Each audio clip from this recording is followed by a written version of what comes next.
So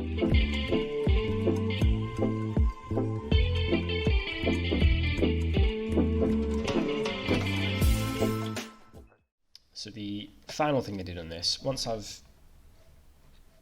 edited my images, positioned them where I wanted them, changed my colour balance and levels, just because I didn't mention it in the last one. Colour balance and levels, if you didn't already know, is also within the adjustment layers. And I initially start with levels and colour balance when I'm changing light and colour, but all these things in here you can use. You could use hue and saturation, you could use the curves. Curves is very good. Exposure can also affect colour and light. There's different things you can use. I just use these two as the foundation, the starting point, and then if I want to edit light and colour further, that's when I start dipping into things like maybe hue, saturation and curves. But they are also within the adjustment layers. So once I've got my image and I've edited it, if I just close that, group that together, I'll just get rid of all this text, all these added features.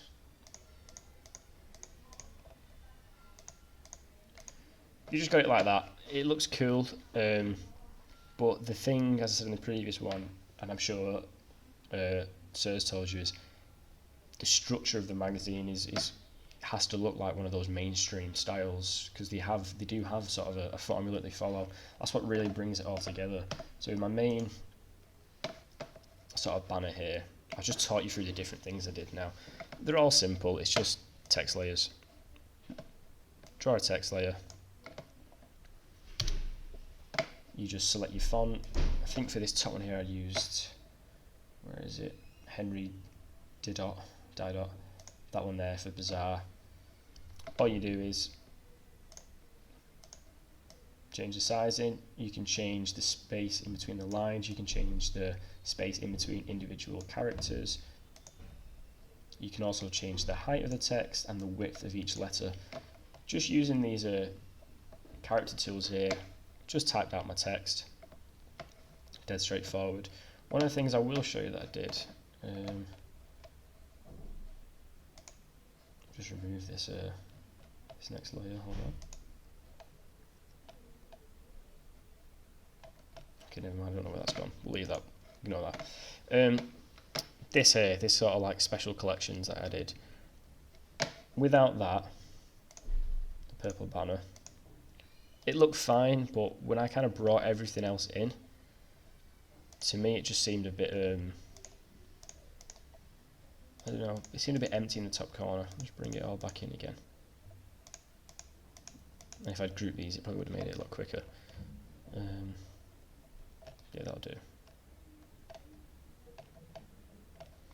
Oh, there's the last one.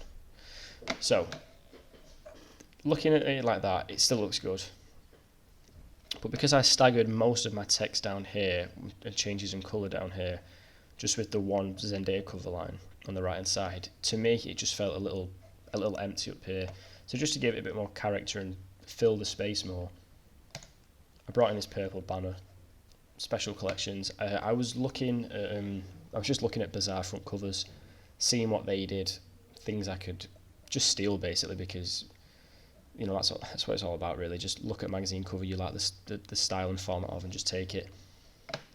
So I added this. This was literally just a shape layer. Over here, rectangle tool. That's all that was. I Control T and transformed it, positioned it how I wanted it to, and then I just added a text layer in between it. Within the text layer, as I said before, over here, I changed the space in between characters with this one here.